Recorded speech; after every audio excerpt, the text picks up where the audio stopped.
What's up, everybody? Unseen Adventures back again today, and today I have my daughter helping me. And here, of course, I have a juice jug that I've cut up and filled with water. And the reason why is because we're going to do a suspension test on a couple of jerkbaits. One is going to be a Lucky Craft Pointer 90, and one is going to be a Megabass Vision ITO 110. So I want everybody to see real quick just the difference between these two. Savannah, you want to go ahead and drop this in a water tank for me? Okay, okay.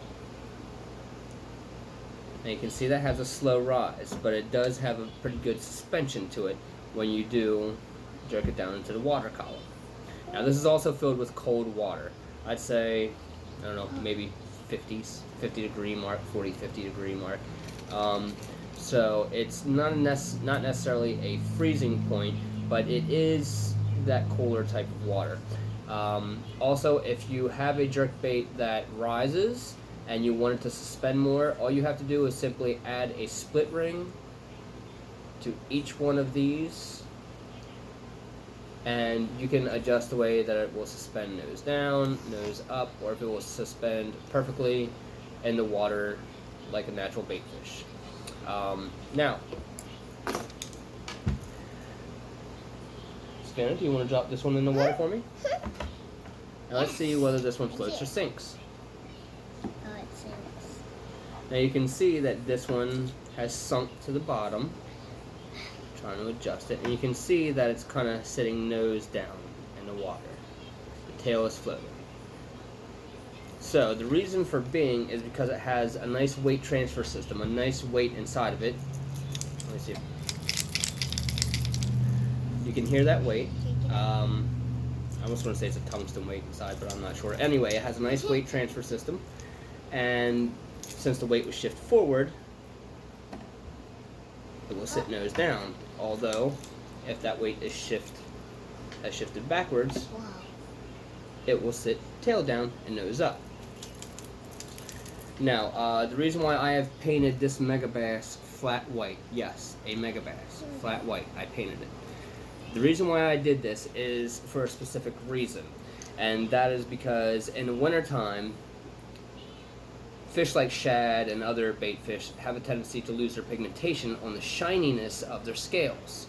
A lot of times in the warmer months, they become a little bit shinier and a little bit more vibrant looking, and that is due to the large fact that they are trying to attract a mate and spawn.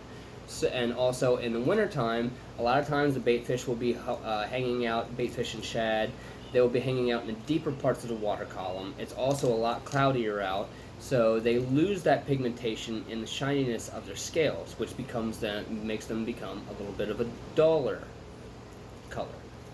So I have actually painted this flat white to mimic that for the wintertime. And you know, that could be a big deciding factor on whether or not fish are going to go after something that's nice and vibrant and shiny, or if this is going to land you a few more bites. I've actually found that so far fishing last winter, I started experimenting around with this because I read an article that yes, this actually does affect it.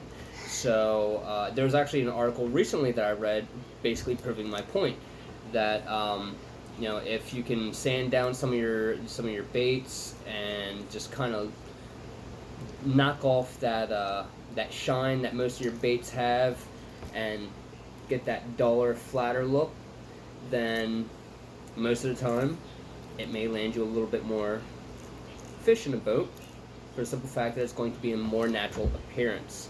Like I said, less sunlight, they're going to be sitting deeper in the water column, they lose that pigmentation, so they lose that nice shiny appearance in the pigmentation of their scales. So it's a little bit more of a realistic look to them. And I'm really undecided yet whether or not I want to put any more color on this or if I just want to leave it blank and white, which I kind of like this, so I may just see how well this works for me. But that's about all I have for the suspension test today, folks, and if you have any questions, comments, or concerns, please feel free to drop it in the box below. Don't forget to hit the like button and subscribe if you haven't already, and be safe, tight lines, and until next time, safe adventures. Bye!